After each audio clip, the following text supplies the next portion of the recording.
Hello दोस्तों, 28 जनवरी के news discussion में स्वागत है। तो इसमें हम द हिंदू और इंडियन एक्सप्रेस के जो आज के आर्टिकल्स होंगे वो देखेंगे। उससे पहले हम एक आर्टिकल अलग से डिस्कशन करते हैं जो मेंस पर्पस से ज़्यादा इम्पोर्टेंट है। तो ये इंडियन एक्सप्रेस की मंथली एक मैगजीन आती है, उसमें ये आर्टिकल था कि why Hindu gods dance and those in other religion don't.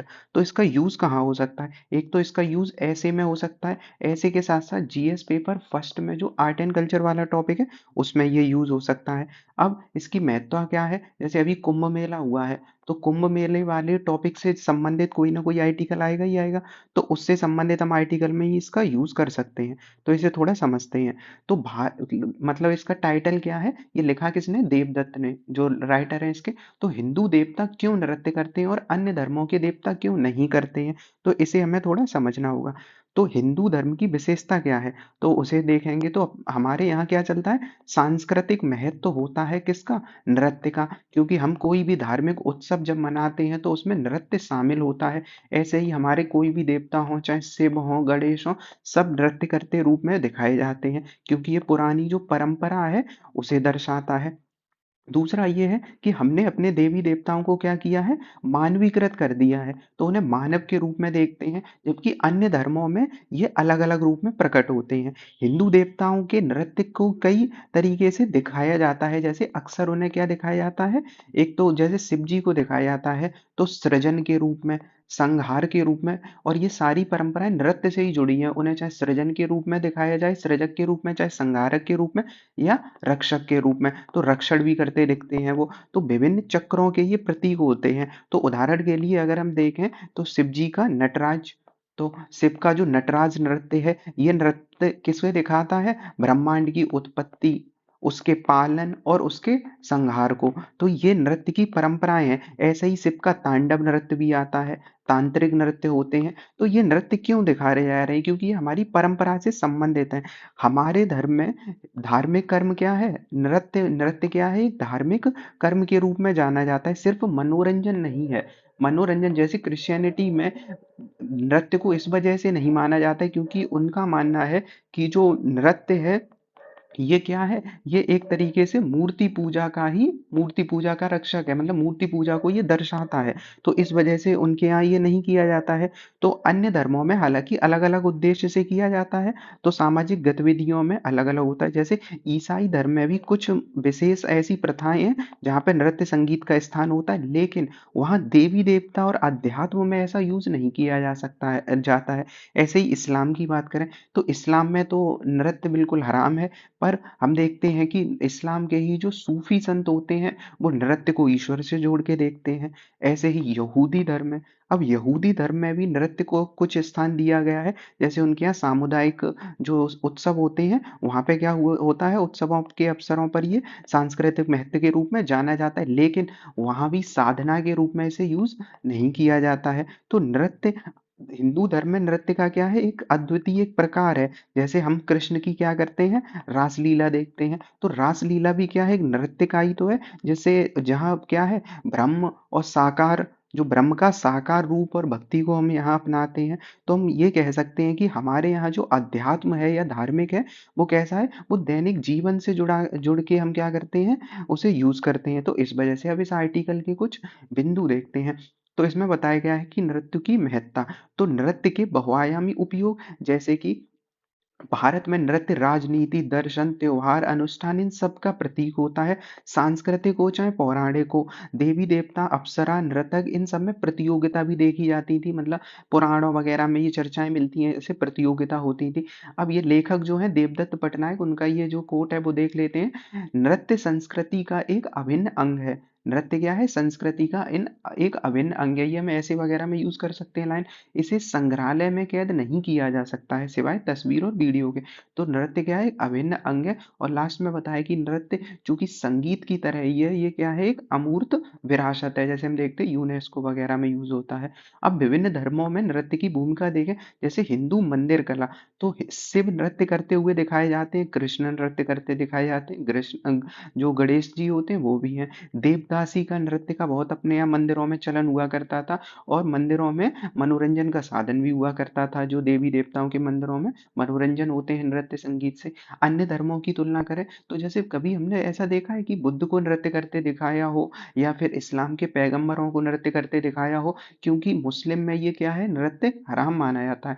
जबकि हमने भी डिस्कशन किया, सूफी की रहस्यवादी परंपरा है, और जो अपना हिंदू आंदोलन हुआ था, भक्ति आंदोलन, हिंदू धर्म में जो भक्ति आंदोलन हुआ था कबीर के समय, उस वाले में नृत्य दिव्य अनुभव की एक साधना के रूप में माना जाता था। मतलब जो सूफी संत हों चाहे भक्ति संत हों, ये लोग नृत्य को क्या करते थे, एक दिव्य अनुभव मानते थे। यूरोप की बात करें तो यूरोप में मूर्ति पूजा से जोड़ दिया जाता था। जैसे अभी बात करी क्रिश्चियनिटी में, तो नृत्य को मूर्ति पूजा से जोड़ दिया जाता था। इस वजह से ईसाई धर्म में इसे क्या करेंगे, अस्वीकार कर देंगे, क्योंकि और धर्मों में मूर्ति पूजा का तो खंडन किया जाता है। तो ये है। अब भारत में इसका सांस्कृतिक महत्व इतना ज़्यादा क्यों है? तो हम इसके अतीत में चलते हैं। तो सबसे पहले देखते हैं, अगर भारत का इतिहास देखते हैं, तो सबसे पहला ही हमारे जो ज़हन में आता है, वो आता है भीमबेटका की गुफ़ाएँ। तो वहाँ कुछ ऐसे ही चित्र होते हैं, ऐसे बना के कर दें, मतलब एक आकृति ज्योमेट्री रूप में ये होता है, किसी व्यक्ति को दर्शाना हो, युद्ध को दर्शाना हो। तो भीमबेटका की गुफ़ाएँ जो प्राचीनतम साक्ष्य हैं भारतीय नृत्य का। सबसे पुराना जो मध्य भारत में भीमबेटका की गुफ़ाएँ मिलती हैं, गुफाओं को जादूगर नृत्य यहाँ पे होता है। यहाँ पे क्या होते हैं, ऐसे लोग ये सींग पहने दीवारों पे बने होते हैं ऐसे, तो ये सींग पहने हुए मुकुट के साथ दिखाए जाते हैं, और ये पाषाण युग में नृत्य करते हुए यहाँ पे दिखते हैं। फिर हड़प्पा सभ्यता में आए, चूंकि परंपराएं हमेशा लागू रहती हैं या आगे चलन में रहती हैं, तो हड़प्पा में भी हम देखते हैं कि हड़प्पा में हम 7 लोगों को ये मोहरें देखते हैं। तो 7 लोगों की मोहरें देखते हैं जो एक कपड़े पहने हुए एक पेड़ के चारों ओर ऐसे नृत्य कर रहे हैं। एक कपड़े में, मतलब पेड़ के चारों ओर नृत्य कर रही है, जनजाति नृत्य को दिखाता है। और यहाँ पे भी नर्तक जो है वो सींग पहने हुए हैं। तो भीमबेटका की गुफाएं हो चाहे हड़प्पा, जबकि इनके बीच हजारों सालों का अंतर रहा है, और इनके बीच में भी ये नर्तक सींग पहने हुए जो दिखाए जाते हैं, इनकी महत्ता है, तो नृत्य करते हुए दिखाए जाते हैं। फिर अगर हम वैदिक काल में आए, चूंकि वैदिक काल एक श्रुति साहित्य के रूप में था सुनने के लिए, यहाँ पे नृत्य संगीत की हमें ज्यादा चर्चा तो नहीं मिलती है, लेकिन सामवेद की धुनें, जो ऋग्वेद की धुनें हैं, वो सामवेद में दी गई हैं, और इन्हीं धुनों के माध्यम से यजुर्वेद में कई हाव भाव, मुद्रा और जो विचार हैं उन्हें प्रस्तुत किया जाता था। मतलब जो हाव भाव शरीर के होते थे, और यही नृत्य की उत्पत्ति भी कह सकते हैं। तो वैदिक काल में भी हम कह सकते हैं, प्रत्यक्षतः तो नहीं मिलते हैं, पर अप्रत्यक्ष रूप से नृत्य के साक्ष्य मिलते हैं। वैदिक समारोह में बात करें तो राजा, ऋषि, देवता संबंधित कहानियां बताने के लिए नृत्य संगीत का उपयोग किया जाता है। जैसे अपने यहाँ कथक वगैरह ऐसे नृत्य होते हैं, तो उनमें क्या होता है, कहानियां ही तो बताई जा रही है, व्यक्ति नृत्य करता है और फिर कहानियों को कहता है। तो ऐसे समारोह होते थे। प्राचीन काल में हम और आगे चलेंगे तो मौर्य काल में आ जाएंगे वैदिक के बाद। तो मौर्य काल में सांची, भरहूत और अमरावती जैसे स्थानों पर नृतकों के ऐसे चित्र मिले हैं। तथा साथ ही गांधार, गांधार कहाँ है, जो तक्षशिला वाला एरिया था, तो ये गांधार वाला एरिया अफगानिस्तान की तरफ चलेंगे, तो गांधार वाले एरिया में भी बुद्ध बुद्ध कला में, बौद्ध कला में, क्योंकि गांधार शैली किससे जुड़ रही है, बौद्ध से। यहाँ पे एक ग्रीक नर्तक है बैकस या डायोनिसोस, जिसका नाम सुना होगा। तो ग्रीक वो डायोनिसोस है, वो शराब और उन्माद के देवता के अनुयायियों की नकल करते हुए दिखाए जाते हैं। जो डायोनिसोस शराब और उन्माद के देवता हैं, उनकी नकल करते हुए यहाँ पे ग्रीक नर्तक दिखाए जाते हैं। तो मौर्य काल में भी हमें ऐसी चर्चा मिलती है। जबकि हम गुप्त काल में देखें तो यहाँ पे तो पूरा, मतलब नृत्य जो परंपरा है वो पूरी तरह से प्रत्यक्ष रूप से अभिव्यक्त होने लगी थी। जैसे कि गुप्त काल में नृत्य, अभिव्यंजन, नृत्य, नाटक जैसे शब्द भी यूज होने लगे थे। जैसे नृत्य के लिए अभिव्यंजन, नाटक, ये सभी शब्द यूज होने लगे थे। साथ ही भरत मुनि का जो नाट्य शास्त्र था, जो नृत्य और संगीत का सबसे पुराना वेद ग्रंथ माना जाता है, इसका प्रदर्शन होने लगा था। साथ ही स्वर्ग और पृथ्वी पर नृत्य, तो स्वर्ग में अप्सराएं नृत्य करते हुए हम देखते हैं अपने परंपराओं में। पृथ्वी पर गणिकाएं, जो वेश्याएं होती, वो नृत्य करते हुए दिखाए जाते हैं। शास्त्रीय ग्रंथों में देखें तो नाट्य शास्त्र में नृत्य मैनुअल अभिनय, मतलब अभिव्यक्ति, जैसे अभिव्यक्ति होते हैं, चेहरे पर अभिव्यक्ति होता है, हाव भाव, अंगिका, मुद्राएं, जैसे किसी हाथ के अलग अलग पोजीशन अलग अलग चीजों को दर्शाते हैं। तो नृत्य बहुत कुछ कहता है, अंगित करता है, और इनमें योग की मुद्राओं का अग्रदूत होता है, मतलब मुद्राएं इसमें मेन होती हैं। शास्त्र और शास्त्रीय नृत्य, अब एक होते हैं नृत्य शास्त्रीय नृत्य जैसे हम पढ़ते हैं, तो संस्कृत नाटक और पौराणिक कथाओं में देवी देवता हो, अप्सराएं हो, राजसी नृतकों के बीच नृत्य प्रतियोगिताएं होती थी। तो हम देखते हैं कि पहले के समय में नृत्य प्रतियोगिताएं होती थी। जैसे तमिल मंदिरों में एक कथा प्रचलित है, इसमें शिव जी हैं, वो नृत्य प्रतियोगिता में प्रतिस्पर्धा कर रहे हैं और एक पैर ऊपर उठा के वो नृत्य करते हैं ऐसे नटराज का। तो देवी बहुत शर्मीली है, तो वो नृत्य नहीं कर पाती है वहां पे। तो एक ऐसी मतलब स्टोरी मिलती है। साथ ही भस्मासुर की कहानी से तो हम जानते ही हैं, जब भगवान ने मोहिनी रूप धारण किया था और भस्मासुर को नृत्य करते हुए क्या किया था, हाथ उसके सिर पे रखवा दिया था और वो जल गया था। उसके बाद इस्लाम की देखें तो इस्लाम में तो हराम ही है नृत्य, पर चूंकि परंपराएं जब संस्कृति एक दूसरे से टकराती हैं या मिलती हैं, तो क्या होता है, नई संस्कृतियों का जन्म होता है। तो जब मुगलों ने राजपूत महिलाओं से शादी करी थी, तो वहां पे क्या उनके दरबारों में नृत्य का क्या होता था, प्रदर्शन होने लगा था। और उन्होंने शाही दरबारों में नृत्य को संरक्षण भी दिया था, क्योंकि हम संगीत को भी देखते हैं, तानसेन जैसे लोग हुआ करते थे और नृत्य वाले लोग भी हुआ करते थे। तो शाही दरबारों में नृत्य का संरक्षण दिया जा सकता है, जबकि मुस्लिम परंपरा में ये कैसा है, मना है। तो हम ये भी कह सकते हैं कि भारतीय परंपरा में जब इस्लाम डला, तो उसमें नृत्य की परंपरा आ गई। और साथ ही ऐसे ही हम इंद्र के स्वर्ग के दरबार में हम देखते हैं ना, कई अप्सराएं होती हैं, उर्वशी वगैरह, वो नृत्य करते दिखाए जाते हैं। और हम इसे अगर आज आगे अगर कोई ऐसे वगैरह में कनेक्ट करेंगे, तो हम कहेंगे यही परंपरा आज बॉलीवुड फिल्मों में भी जारी रहती है। अब शास्त्रीय नृत्य के बारे में देखें, तो भारत में कुछ शास्त्रीय नृत्य हैं, जैसे भरतनाट्यम। तो ये साउथ के भरतनाट्यम, मोहिनीअट्टम, इनमें देव अब भरतनाट्यम है, वो ज्यामिति और कौड़ी गतिविधियों को दिखाता है। इसमें देवदासी जो मंदिरों में नृत्य करते थे उसको है। ऐसे ही कथकली है, वो नाटक को दर्शाता है। मोहिनीअट्टम तो भगवान ने जो मोहिनी भस्मासुर को मारने के लिए किया था, वो मोहिनीअट्टम वहीं से माना जाता है। कुचिपुड़ी कुचिपुड़ी नर्तक अक्सर प्लेटों पर नृत्य करते हुए, प्लेटें होती हैं उन पर नृत्य करते हैं। और उड़ीसी ऐसे ही हुआ, तो उड़ीसी में शरीर, गर्दन, कूल्हे इनको विपरीत अलग अलग दिशाओं में मोड़ा जाता है। मणिपुरी, शस्त्री जो असम में चलता है, और कथक जो अपने यहाँ होता है उत्तर प्रदेश में। तो इसमें कथा के रूप में यूज किया जाता है मंदिरों में, और दरबारों में इसे पहले प्रदर्शित किया जाता था। अब ये तो शास्त्रीय नृत्य हो गए। शास्त्रीय नृत्य थोड़े हार्ड होते हैं। हार्ड का मतलब है कि इनकी जो परंपराएं, नियम कानून होते हैं, वो थोड़े जटिल होंगे, मतलब फॉलो करने पड़ेंगे। जबकि लोक नृत्य का मतलब कोई रूल नहीं होते, लोग हैं, जैसे कहीं पे भी गाने बजाने लगो तो ये रूल हैं, मतलब अब जनजाति है, समुदाय आपस में कर रहे हैं, तो इनमें कोई कठिन रूल नहीं होते, मतलब नियमों को तोड़ा जा सकता है, तो उन्हें कहते हैं लोक नृत्य। जैसे कि छऊ, तो छऊ में एक पुरुष लगभग सैन्य और नृत्य रूप में, जो बंगाल उड़ीसा में होता है, यहाँ पे एक पुरुष होगा, सैन्य रूप में ये नृत्य करते हैं। उसके बाद झारखंड में पुरुलिया छऊ, उड़ीसा में मुखौटा नहीं पहनते हैं, बाकी यही रहता है। और ये लोक नृत्य के बारे में कह रहे हैं कि हालांकि छऊ शास्त्रीय नृत्य के रूप में भी परिष्कृत नहीं हो पाया, पर कुछ लोग ये मानते हैं कि ये शास्त्रीय छऊ के बारे में है। वैसे ही अनुष्ठानों पे अपने यहाँ नृत्य होता है, जैसे कांतारा मूवी सबने देखी होगी, तो कर्नाटक वाले एरिया में भूता कोला, वो कांतारा वाला जो नृत्य होता है, केरल का थय्यम नृत्य, ये परंपराओं में होते हैं। जैसे कांतारा मूवी में जो पूजा होती है तभी अनुष्ठानों पे करते हैं ना भूता कोला, तो ये है। ऐसे ही बौद्ध परंपराएं, तो बौद्ध में नृत्य तो नहीं होता है, पर लद्दाख और शिलोंग वाले एरिया में एक मुखौटा नर्तक के रूप में काम, मतलब ऐसा परंपराएं मुखौटा के नृत्य के रूप में। लोक नृत्य का उद्देश्य क्या होता है, लोक नृत्य आम जन का है, तो समुदाय में एकजुटता आती है इससे। असम में बिहू नृत्य आमतौर पर जैसे फसल के लिए होता है। नॉर्थ ईस्ट वाले पूर्वोत्तर क्षेत्र में चूंकि जनजाति है, तो उनकी विशिष्ट पहचान होती है, यहाँ नौटंकी, लावड़ी, ये सारे नृत्य होते हैं। तो ये हमने आर्टिकल देखा, काफी इंपॉर्टेंट रहेगा ये आर्टिकल। तो अब हम पर स्टार्ट करते हैं अपने आज के करंट अफेयर से। तो पहला है पद्म पुरस्कार के रूप में। तो पद्म पुरस्कार भारत का सर्वोच्च सम्मान है। तो ये 26 जनवरी के दिन ही इसे घोषित किया जाता है, दिया नहीं जाता, दिया जाता है मार्च की साइड, पर 26 जनवरी को ये घोषित किया जाता है। तो अभी घोषित किया है, किन क्षेत्रों में मिलता है, तो ये पुरस्कार कला, समाज सेवा, इन क्षेत्रों में ये मिलता है। कला हो, समाज सेवा हो, सार्वजनिक मामले हो, अगर कोई उत्कृष्ट कार्य करेगा तो इनमें दिया जाएगा। अब स्टार्ट कैसे हुआ था, कि ये 1954 की कहानी थी। तो 1954 में क्या हुआ, सरकार ने कहा कि कई लोगों ने क्या हुआ है, देश को प्रेरणा दी है और देश के लिए कई सारे क्या होते हैं, पहचान दिलाई है, सम्मान देश का बढ़ाते हैं, उन लोगों को कुछ पुरस्कार दिया जाए। तो 1954 में जब जवाहरलाल नेहरू जी हुआ करते थे प्रधानमंत्री और राजेंद्र प्रसाद राष्ट्रपति हुआ करते थे, उन लोगों ने निर्णय लिया कि उत्कृष्ट जो कार्य करेगा उन्हें ये दिया जाएगा प्रतिवर्ष 26 जनवरी पे घोषित किया जाता है।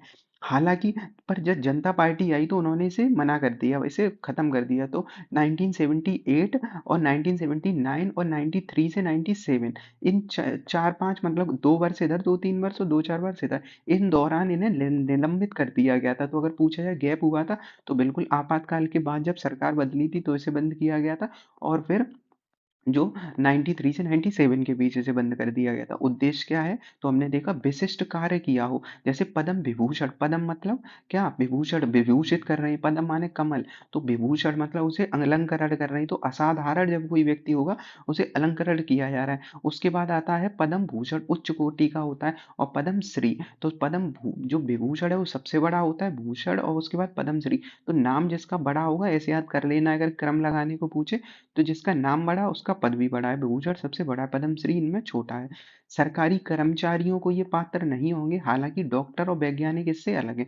तो सरकारी कर्मचारी नहीं, क्योंकि जनता के बीच स्वतः जो काम करते हैं उनके लिए दिया जाता है। जैसे कई लोगों ने पेड़ लगाए और ऐसी चीजें करी हैं, तो ये पहला जो पद्म विभूषण दिया गया था, वैसे पेपर के लिए थोड़ा आ सकता है कभी कभी, तो पद्म भूषण वो सीवी रमन को दिया गया था। तो सीवी रमन जो अपने वैज्ञानिक हुआ करते थे, उन्हें पहला पद्म विभूषण दिया गया था। तो ये याद रख सकते हैं। तो ये है।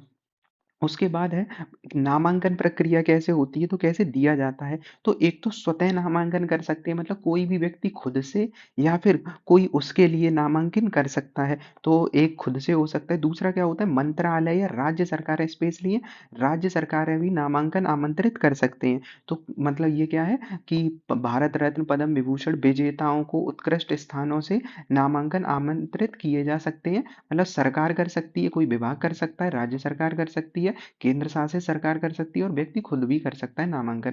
और इसके लिए एक पोर्टल होता है ऑनलाइन, उस पे जाके ये नामांकन किया जा सकता है। तो आम नागरिक क्या कर सकता है, बिल्कुल कर सकता है, राज्य सरकारें कर सकती हैं। अगर ऐसे ये जो दिया है ना शॉर्ट में अगर हम समझें, तो अगर स्टेटमेंट में है क्या आम नागरिक इस पर रजिस्टर कर सकते हैं, कर सकते हैं। क्या राज्य सरकार है तो कर सकती है, केंद्र सरकार है कर सकती है, क्या मंत्रालय कर सकते हैं, तो मंत्रालय कर सकते हैं, संस्थान भी कर सकते हैं। मतलब कोई भी इसमें नामांकन कर सकता है, पर मिलेगा कैसे ये अलग है। इसके बाद नामांकन के बाद समीक्षा होती है गृह मंत्रालय के अंतर्गत। गृह मंत्रालय समीक्षा करता है, फिर चयनित नाम जो होते हैं वो प्रधानमंत्री और राष्ट्रपति की मंजूरी के बाद ये दिए जाते हैं। इनकी एक लिमिट भी होती है, अधिकतम 120 दिए जा सकते हैं एक साल में, मतलब एक बार में हर साल 120 दिए जा सकते हैं टोटल मिला के, पद्मश्री पद्म विभूषण और ये मिला के। तो ये देखा हमने। अब इनका देखें तो प्रधानमंत्री, जैसा कि देखा गृह मंत्रालय जांच करेगी जो जो आएंगे नाम, उनके बाद प्रधानमंत्री प्रतिवर्ष एक समिति गठित करेगा जो सिफारिश करती है गृह मंत्रालय के अंतर्गत। उसके बाद कैबिनेट सचिव जो होते हैं, चूंकि ये प्रधानमंत्री की जो समिति होगी उसमें कैबिनेट सचिव ही होंगे, तो वो कैबिनेट सचिव उसकी अध्यक्षता करेंगे, और उसके बाद गृह सचिव और राष्ट्रपति और प्रधानमंत्री मिलकर क्या करेंगे, इसे डिसाइड करते हैं। अनुमोदन कैसे होगा, तो सिफारिश जैसा कि हमने देखा गृह मंत्री के पास जाएगा, फिर प्रधानमंत्री और राष्ट्रपति के पास जाने के बाद गणतंत्र दिवस की पूर्व संध्या पर इसे घोषित किया जाता है। दिया कब जाता है, मार्च और अप्रैल के आसपास ये दिया जाता है।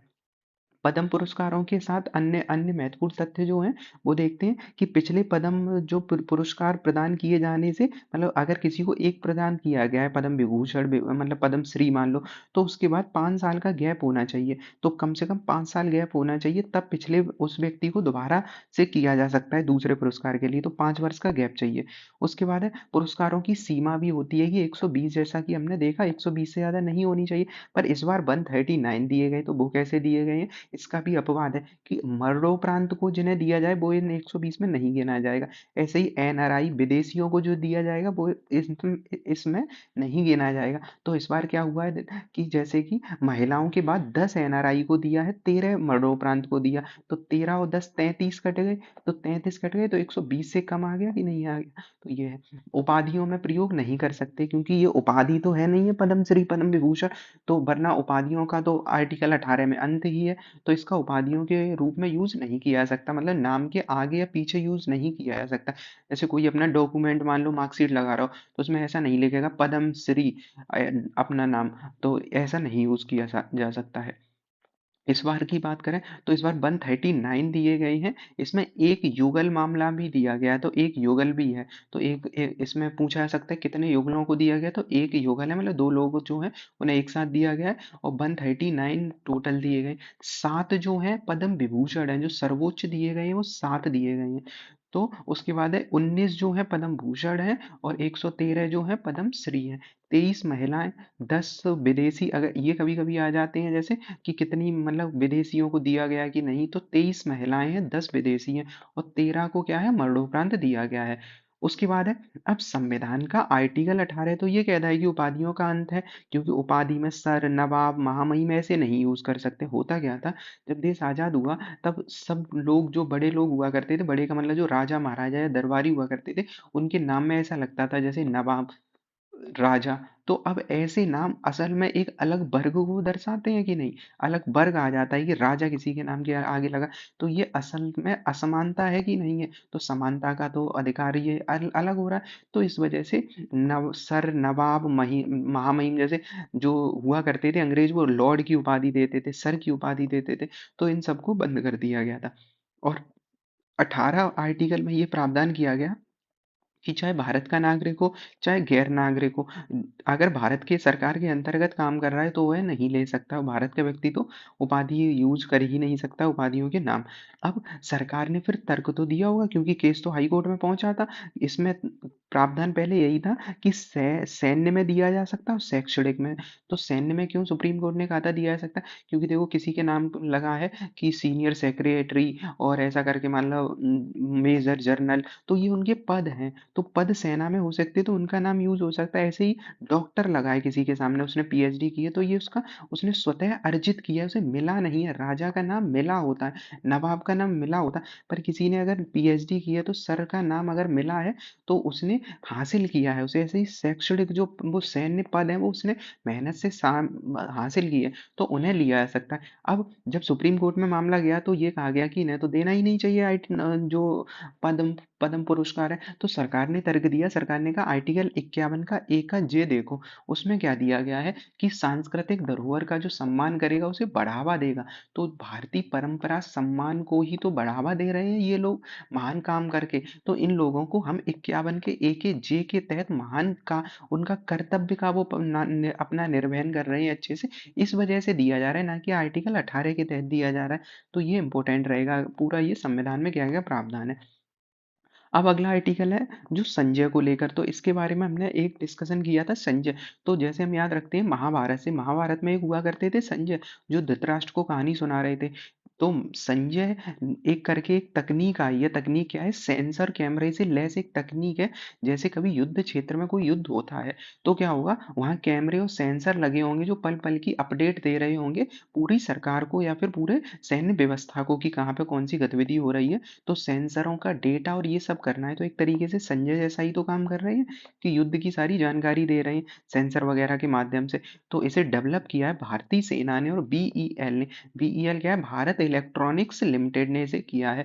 अत्यधिक सेंसर उन्नत इसमें किए गए हैं, तो ये हमने देखा, ये इंपोर्टेंट रहेगा थोड़ा आर्टिकल। उसके बाद है गिलेन बेरे सिंड्रोम। तो गिलेन बेरे सिंड्रोम क्या है, इसके बारे में जानते हैं। तो जैसे हम देखते हैं जब किसी को एक बीमारी हो जाती है तो बीमारी होने के बाद एंटीबॉडी डेवलप होती है शरीर में।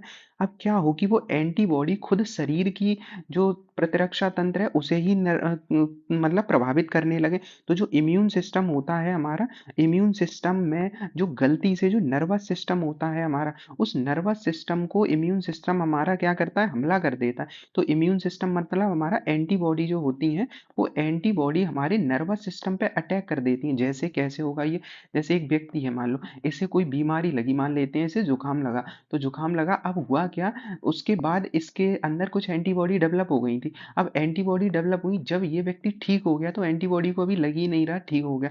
वो एंटीबॉडी इसके शरीर के जो नर्वस सिस्टम होगा उस पर अटैक करती रहेंगी, इससे इनका नर्वस सिस्टम खराब हो जाएगा और लकवे तक की समस्या हो सकती है। और इसमें काफी समय भी लग जाता है सही होने में। तो क्या हुआ, गिलेन बेरी सिंड्रोम एक दुर्लभ है जो अभी अपने इंडिया में पुणे वगैरह में कुछ बीमारियां आई हैं इससे संबंधित, तो ये इंपॉर्टेंट है। तो गिलेन बेरी सिंड्रोम क्या है कि मस्तिष्क और रीढ़ की हड्डी की जो तंत्रिका होती है वो प्रभावित हो जाती है। तो हमने समझा ये कैसे प्रभावित करता है। अगला इसमें जो हम देखते हैं इसका उपचार कैसे होता है। अब हमने बीमारी देख ली है तो इसका उपचार कैसे होगा। तो एक तकनीक है आईवीआईजी करके, तो क्या है, इंट्रावेनस इम्यूनो ग्लोबुलिन ग्लोबुलिन। तो इसका मतलब क्या हुआ कि दान किए गए, जैसे किसी ने एंटीबॉडी अपनी दान कर दी, अब वो एंटीबॉडी ये वाली उस व्यक्ति को चढ़ा दी जाएंगी और उसकी जो एंटीबॉडी है खराब हो चुकी है उनका ये क्या कर देंगी, शांत कर देंगी, हमले को शांत कर देती हैं। तो ये क्योंकि ये एंटीबॉडी जो चढ़ाई जाएंगी ये प्रतिरक्षा तंत्र को कंट्रोल में ला देंगी, मतलब उसे अटैक नहीं करने देगी।